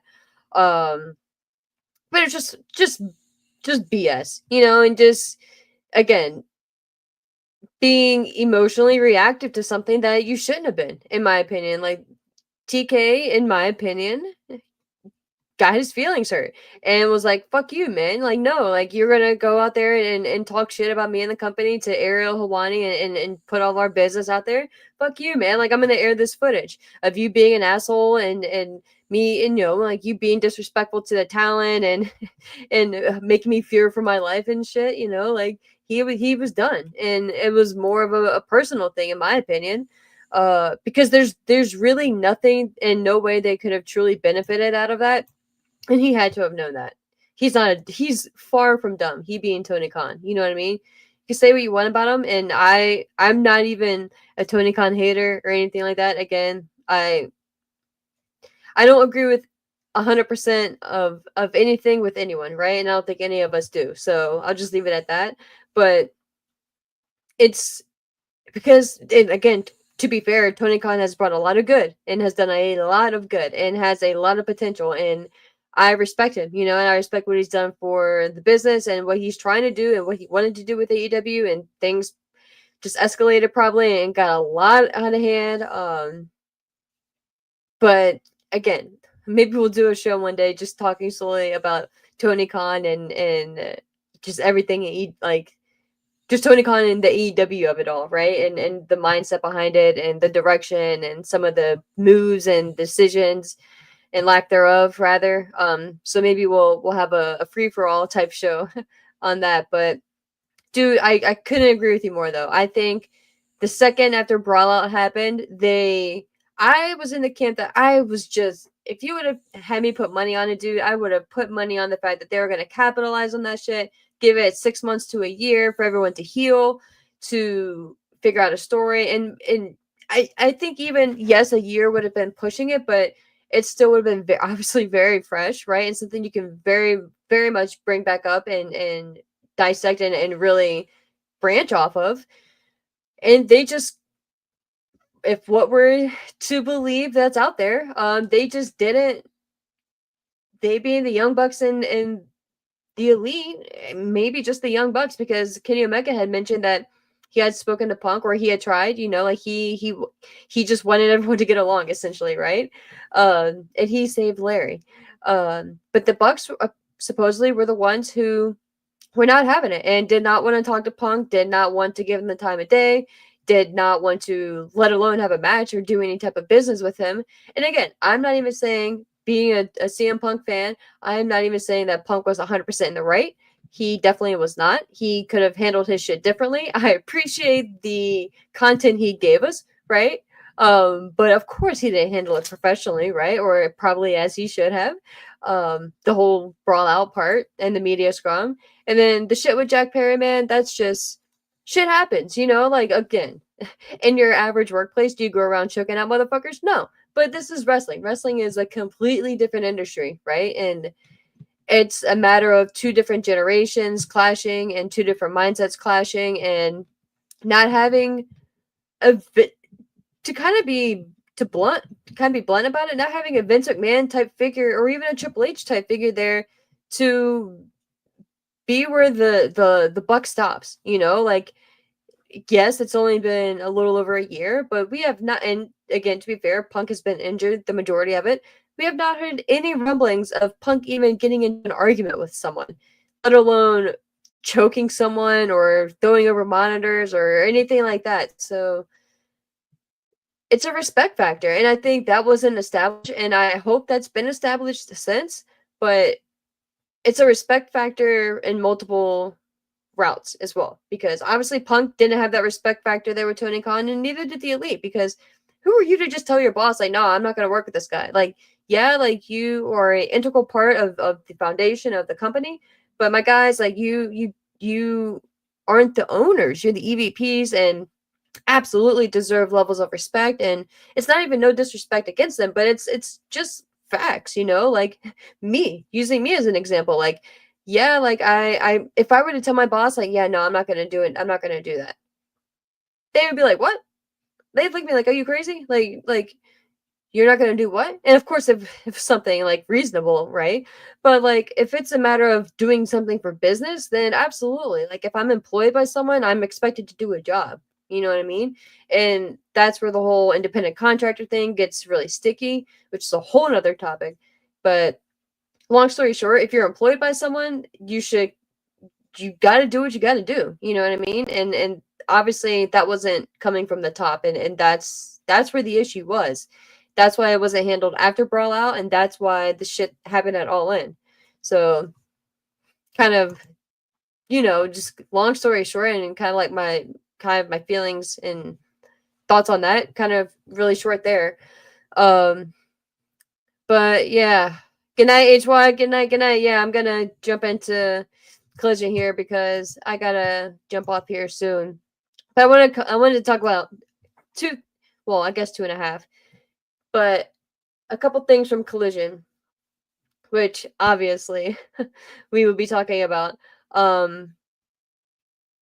My guys, gals, my people. The way this show started, I almost turned it off. I literally almost turned it off.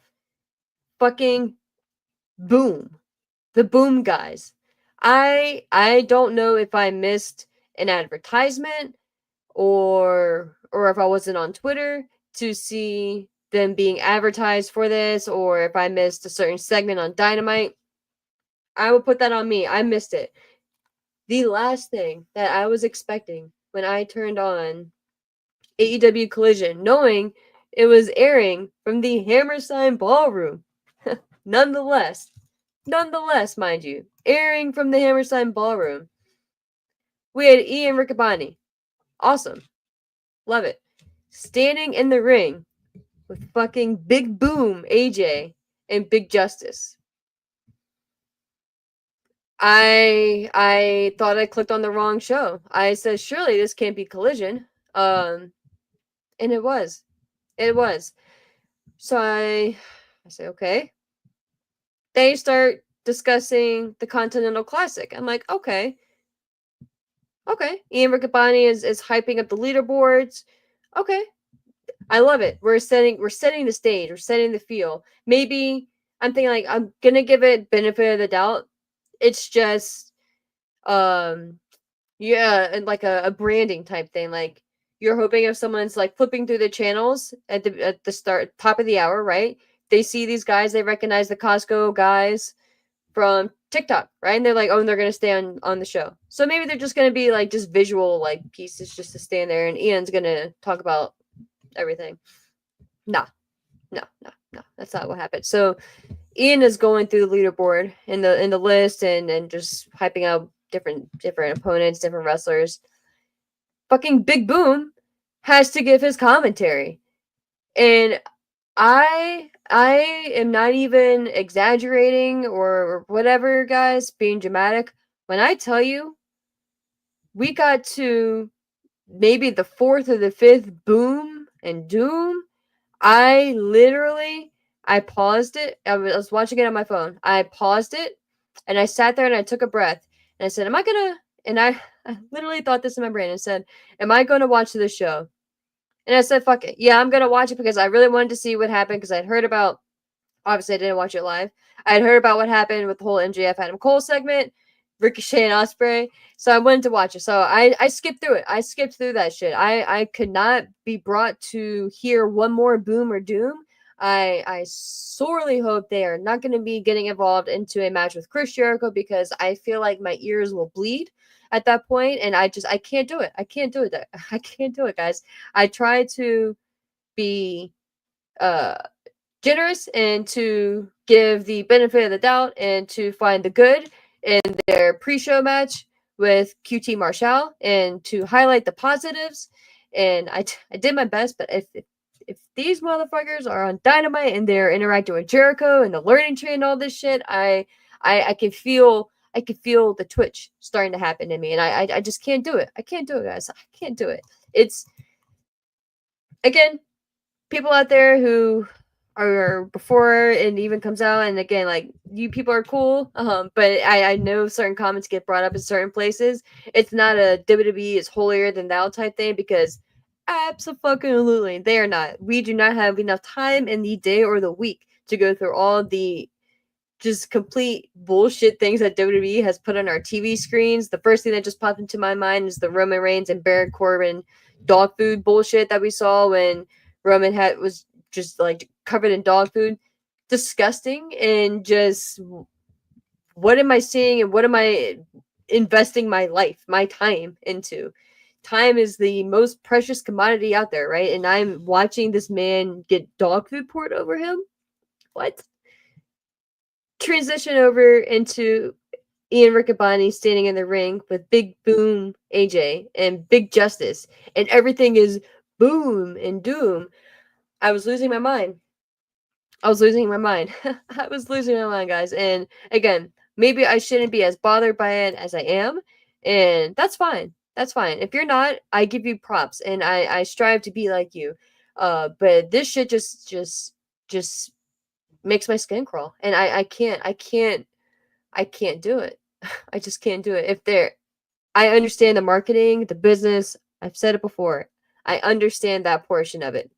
If you want to, almost like a licensing type thing, if you want to, you being AEW business, right, Tony Khan, if you want to have them a part of your quote unquote roster, but to have them almost like a licensing and a branding type thing. You want to use the Costco guys for their outreach and their network and to distribute your product through their channels, through their social media. I get that. I 100% get that. And you know what's great about that? I don't have to watch it because I don't follow them on any social media and they're not in my algorithm. They are nowhere near anything on my social medias. So I don't have to see it. They're on Dynamite, if they're on Collision, I have to see it. And that's where I just really start to get frustrated. And again, maybe being irrational with that, that's fine. I can't fucking stand it. And I hate to be so vulgar about it, but it really just, it I have never paused a wrestling show and really debated on finishing it, especially within the first not even 5 minutes of the show. I was like, and you're in the Hammerstein ballroom, and these motherfuckers are standing in the ring. Like, you want to talk about toilet paper? I don't know. If I was in there and I was one of the people that had the rolls of toilet paper, I'd have thrown that shit right then and there. Sorry guys, I know the plan is to throw it when Ricochet comes out. Spoiler alert. Nah. I'm using this shit right now. Right now. So that's just me. That's just my irrational disdain for the Costco people. Costco guys, because I don't want to say the Costco people because like I know like people who shop at Costco aren't like these people. I would assume, but like my goodness, what the fuck are we doing? What are we doing? And you thought the Hammerstein Ballroom of all places was like the prime location to bring these people out? Like, what are we doing? What are we doing? And maybe I shouldn't say that I would throw toilet paper because there's a minor in the ring, and I just realized that. So maybe I shouldn't because I don't want to like get in trouble for like assaulting a kid or whatever. But like, what? Like, I don't know. I don't know. I don't know what we're doing, people. I don't know what we're doing. But yeah, that was the first thing that I was like, I just got to sit down. I got to get this off my chest because it was just obnoxious. It was just obnoxious. The amount of booms. I couldn't do it. I couldn't do it. I just couldn't do it. And moving on because I'll be here all night with you guys if I don't continue. But just to get through Collision really quick, the other thing, of course, that I wanted to talk about, which is in the title, no spoiler there, Will Ospreay and Ricochet. So a great transition from our opening segment, which was horseshit, into the need for toilet paper, was the opening of this. My goodness, guys, my goodness. And if you guys didn't see it, I'm gonna see if I can bring this up really quick because when I saw it. So again, I don't sit here and I'm fully honest with you guys. I do not watch Collision on a weekly. I hardly watch it. I go and I find the certain things that I need to. When I saw this on Twitter, I was like, this can't be real. Like there's no way this is real. And sure as shit not, it was real. And it and the best part about it was Will Ospreay dying on the outside. Which is it made me love Ospreay that much more because he was real in the moment. He was real in the moment. I if I could have hugged Ospreay, I would have then. It made me love this guy that much more. This is one of the pictures here. I'm gonna bring it up here really quick. This is one of the pictures here. First of good old Ricochet with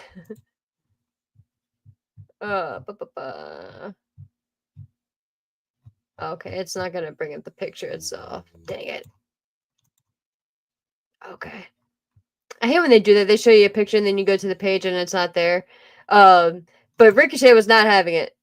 This was the first display right here of I can't show the video, of course, but and then here's a good visual of it as well. Shout out Twitter and Wrestle Talk for the picture.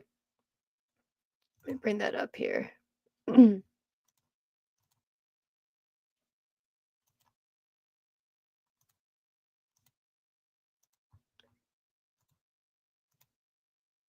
Here is set. Oh, you can actually see Ospreay's face. It's fucking fantastic. This is a great screen grab. So you can see the toilet paper, guys. You can see Ricochet had made his entrance and he was doing his thing in the turnbuckle. The streamers, whereas back in the day, of course, if you are a Ring of Honor fan, especially in this market, you know the streamer deal, right? It's one of the things that or one of the ways that fans show love and show respect and excitement for the wrestler that's out there. Ring of Honor was heavy for that. When I saw when I saw this, I think this was like similar to one of the first pictures I saw. I was like, this is someone's just being disrespectful and being crazy with the edits, right? And then I clicked on it and there's a video. I was like, nah. Sure enough, dudes. Sure enough, fucking rolls of toilet paper being thrown into the ring at Ricochet, and you can see Ospreay in the other side of the ring in the turnbuckle just dying laughing. And then again, the reason why I love Ospreay is because my guy, he just lost it. He lost it. I think this is a video too. I'm gonna show you really quick. I'm gonna switch the screen. But the second he saw the toilet paper and Ricochet turned around and they realized what was going on, Ospreay lost it. Here it is. Ricochet went out to, or I'm sorry, Ospreay went out to the ring and just lost it. He had to cover his face. My guy he just couldn't handle it. And look, I do think that there's a level of disrespect there, right? But I would be remiss and I would be lying to you guys if I didn't think it was fucking hilarious and I didn't lose my mind when I saw it because you don't see that shit, and I liked it too because I think it's a good launching pad for the heel Ricochet. I think that this is something that Ricochet needs, and especially with the representation that he had on Dynamite with the Hurt Syndicate just completely making him look like a geek, man, and for lack of better words, and I hate to say that because it's not Ricochet the dude, It's not like I don't mean disrespect when I say that, but it's the presentation that we're getting, right? And that's why I feel like this is all leading into it. A combination of what happened to him on Dynamite, just being completely disrespected by Bobby Lashley, just being held up, manhandled, right? And the business card ripped up, and there's pretty much being dismissed from the ring, and him just taking, like, okay, yeah, we'll talk later, type of thing. Like, no, bro, like, no, dude, like, you're fucking Ricochet, man. Like, you shouldn't take that shit. But he did. He took it, he left the ring, and then that transitioned into him being at the Hammerstein ballroom, and then just the toilet paper just being thrown at him from the fans. And obviously that wasn't planned, right? Tony Giovanni was on the call, and he almost didn't even, like, you could tell like he didn't know if he should reference it or not. And then I think when Ospreay was out in the ring or outside, just like losing his mind, I think that's when the commentators referenced it just briefly. But I mean, if symbolism ain't a thing, my guys, like, I don't know what is, and that's a sign that people want. And that's why I love New York fans, man. Like, they will tell you how they feel, um, and to be fair, like, they say shit that a lot of us other fans won't say, and they do things that a lot of us other fans want to do and say, but we don't. So shout out to them. But that was a call like, hey, like, this shit ain't flying, man, and we need a change for Ricochet. And boy, did they put that symbolism out there. The match itself was good though. Again, what you would expect, but to me, it was the ending that really said a lot. Ricochet kicking the referee. Of course, the referee ended up going down, but he kicked the referee into the ropes, which made Ospreay lose his balance. Ricochet, I don't know what they're calling it, his finishing move now, but it's almost like a hidden blade type thing. But he got the quote unquote clean victory on Ospreay. And again, that's another loss for Ospreay, which I'm not a fan of.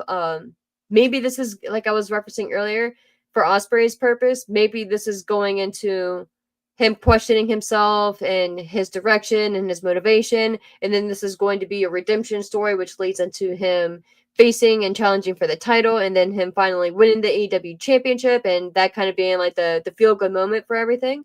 So that's kind of like my long story short on what potentially I think could be happening with Ospreay, and the fact that he's taking so many losses lately. Um, Granted, he has had, like, he did have a reason for this one, but he did it with Darby. So I think that could be saying something. And again, him losing to Fletcher, he did have a reason there as well. But again, just not being 100% focused, you know? And I think that could be a long term story for him and possibly end up leading to winning the big one. And what better justification and victory than winning the big one? So kind of like a long story short with where I think they could be going with Ospreay if he is the one to end up dethroning Moxley. But with Ricochet, this is obviously the beginning of a heel turn for me. And I was very disappointed in AEW production when I think it was even Tony Schiavone. He made some type of reference to pretty much get like a replay to see if was it Ricochet, was it on purpose what he did, or was it an accident? Did he like mistakenly kick the referee and the referee fell into the ropes, or did he deliberately kick the referee and that's how the referee fell into the ropes, causing Ospreay to lose his balance, to fall, and then Ricochet hit his move and get the victory. Um, and it was obvious, right? Once me as a fan, I thankfully was able to go back and rewind that Ricochet had kicked the referee into it. But the fact that they even referenced, I forget exactly what the phrasing was, but Tony Schiavone was like, "Oh, like, can we get can we see this again?" or something to that effect, or we need to see this again, or something like that. And then I think it was maybe I forget how they said it. But I think it was Nigel who referenced like, "Oh, okay, we're moving along," but I think maybe it was, I don't know, maybe it was Tony, but they were like moving along. We don't have time for that. But I don't think it was deliberate. So something like that, you need to really have that story sink in. And there's no reason why, even leading into the next match, you can't do a quick replay of what just happened. Like, really, like, have Tony Giovanni be like, "Hey guys, just to recap what happened on the final moments of the match prior. We did take a look at it again, and I think I was right. Ricochet did that on purpose, and we don't know what's going on with Ricochet. We're gonna have to delve into that. Maybe we'll have an update on Dynamite. If we don't have it on Dynamite, we'll have it on Collision next week. Just something simple, 30 seconds. 30 seconds to a minute. Done. I don't know. I don't know why they don't do that, and that's what to me, one of the little things that they need to do to really get you more involved and to really drive home the fact that, man, Ricochet is a piece of shit. Why did you do that to Osprey? You know, especially in the Continental Classic, it's supposed to be straight, like no like chicanery, right? Like no outside interference, no DQs, stuff like, well, not that it's a no DQ, but it's supposed to be straight by the book. So the fact that they didn't really like latch onto that, I didn't like. And I feel like they really left a lot on the table with that, in my opinion. But the other thing, of course, that I wanted to talk about really quick here on Collision was the MJF and Adam Cole promo.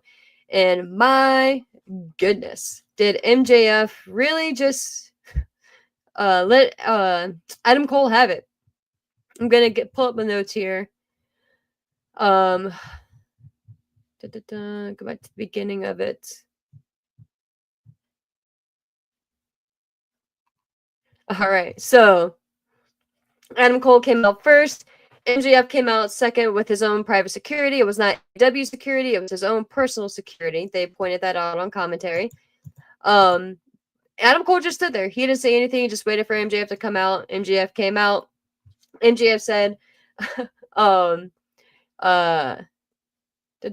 So here we go. The live crowd chanted to shut the fuck up at MJF. He chanted, or he said, he pretty much looked at them, and it was your typical MJF, right? Like he was disparaging to the fans, all that good stuff. But the part that, of course, was just prime for me. Close out on this really quick. MJF was pretty much explaining, and again, he ended up getting to the point where, like we were referencing earlier with Kevin Owens, what he was saying was factually correct. But before that, he said Cole had other enemies that he needed to worry about, such as spray tanner, a crack in the floor, a gust of wind, or a cavity. MJF said he heard that Cole's dentist isn't seeing him anymore. And man, when he said that, I was like, ooh, that's the MJF that we know and that we love right from back in the day. But I didn't think they were going to go there that soon. I did not think that they were going to reference that. Adam Cole did not look pleased. I'm sure they talked about it before, right? But my guy Cole did not look pleased by that at all. And I've referenced it before. I think just talking about it yesterday on Brass Ring Media. I think that me as a whole, like I was more like worried about what Adam Cole has been dealing with, like in his personal life, and that could be affecting like the presentation on TV.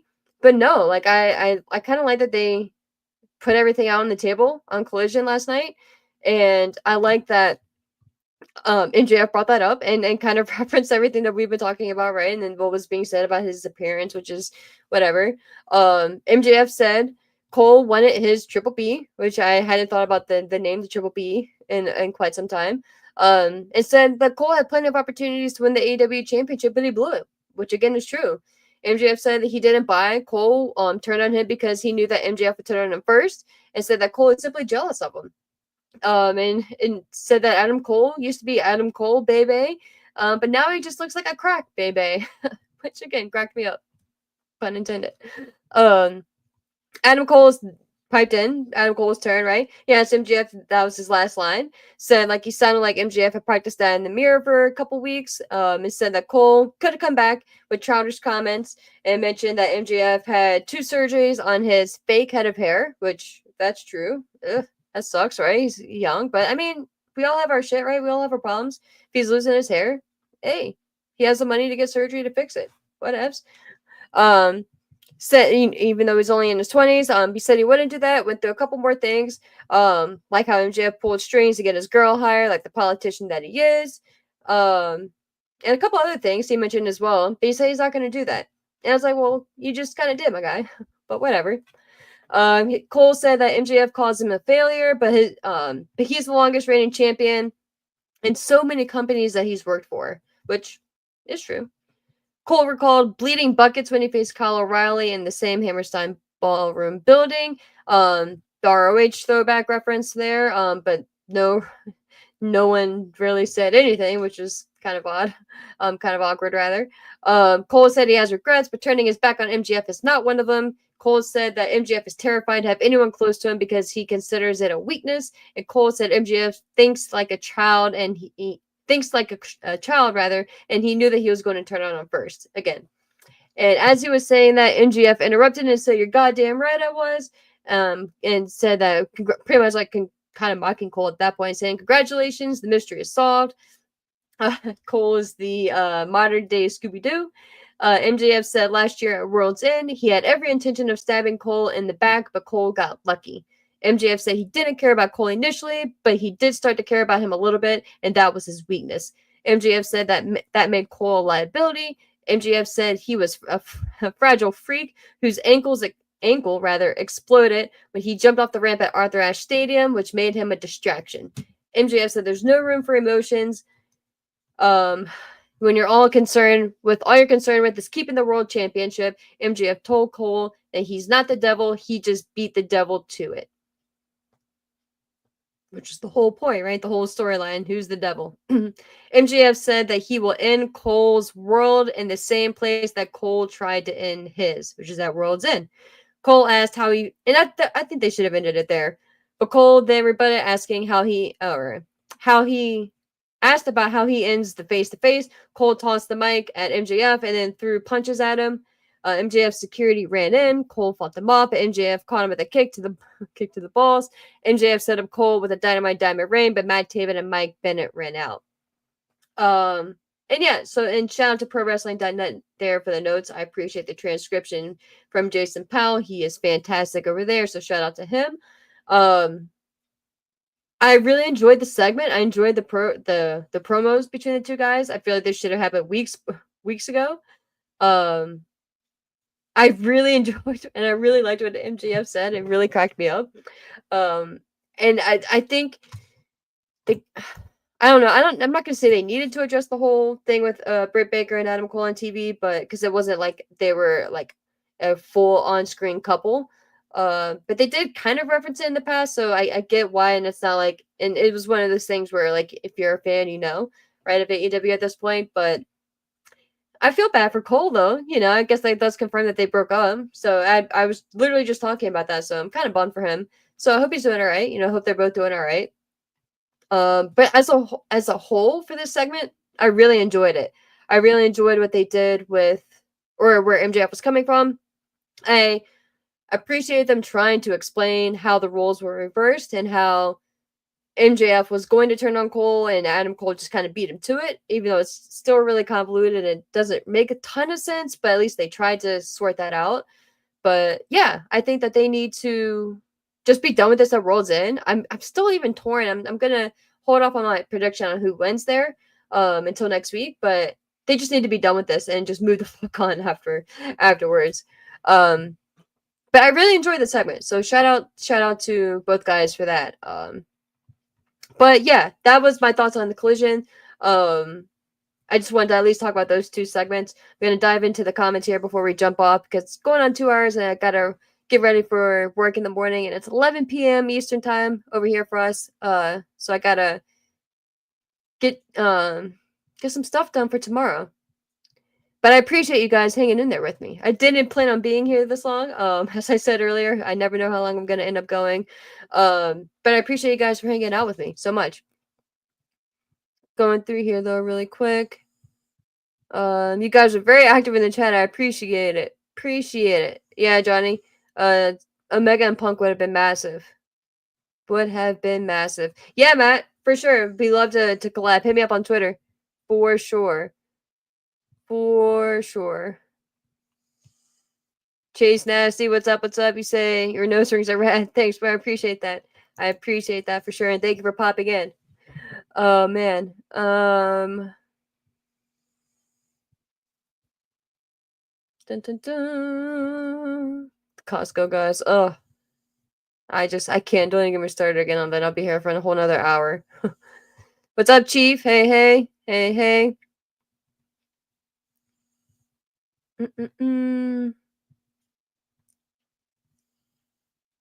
Yeah, I know that the dog food thing was for Vince, but it still doesn't Still doesn't make it any better.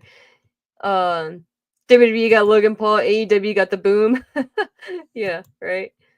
Stop it, Johnny. Stop it. Logan Paul versus Big Boom AJ. Stop it. I'd lose my mind. I would lose my mind. But yeah, guys. Yo, Maddie, what is up, man? What is up? What is up? Thanks for popping in, man. I'm great. I am great. How are you? What is the difference between snowmen and snowwomen? Snowballs? That's pretty funny. It's pretty funny. Oh man. Oh yeah, man. Sean, I agree with you. Osprey should not be losing again. But like I said, I'm hoping it's leading to a bigger and better story long term. Yeah, Ricochet. Yeah, bro. Wild. Wild. Thanks, Maddie. Appreciate you. Ash is an epic podcaster, man. One day. That'd be dope. Ugh. Um. Dun, dun, dun. Yeah, Sean. I don't know. I don't know how Ricochet is gonna wrestle as a heel. That's gonna be hard. But I think if you saw him as Prince Puma, right? I mean, he definitely can. But we'll see. We'll see. Because he's just not great on the mic, you know. But I have faith that they'll be able to at least figure something out. But yeah, guys, thank you guys so much for jumping in here. I really appreciate you. Merry Christmas to all you guys. If you celebrate, if you don't enjoy the time off, happy holidays, all that good stuff. Thank you to Nick, Sean, Rewind, Maddie for popping in, Chief, SW, Juggernaut, all you guys, Johnny, SW. I don't know if I said you already. Brian, everybody for popping in. William, H. Watt, I appreciate all you guys. Ezekiel, I can't name you all. I don't want to miss anybody. If I did, no offense. JSC, you were in here earlier. I appreciate you, bro. Complicated. Where'd you go? You were in here at one point. We got Comic Head 84. All you guys, man. I appreciate you all so much. I do have to jump off here though, and like I said, unfortunately, get ready for the real world out there, which is not so fun. But I will be back at some point this week because I will have some time off. So I'm looking forward to that. But as always, if I don't talk to you guys again before the holiday season, stay safe if you're traveling out there. Whatever you celebrate, enjoy that. Enjoy time off with your family. Enjoy some peace and quiet if that's what you're getting. Whatever it is, just enjoy it. Be safe out there. And until next time, guys, thank you so much for interacting and popping in here. I truly appreciate it. If you haven't already, definitely subscribe. It'd be cool to see you guys in the next time. If you do subscribe, make sure you turn on the notifications because I'm a very random and impromptu person. So I'm going to try to get better at making at least one scheduled show and getting more consistent with that going forward for Kick-Ass Podcast here. But yeah, until next time, guys. If you do subscribe, like, whatever you feel like, all that good stuff, I appreciate it. But like I was saying, until next time, guys, stay safe out there and enjoy some wrestling while you're at it. Take care.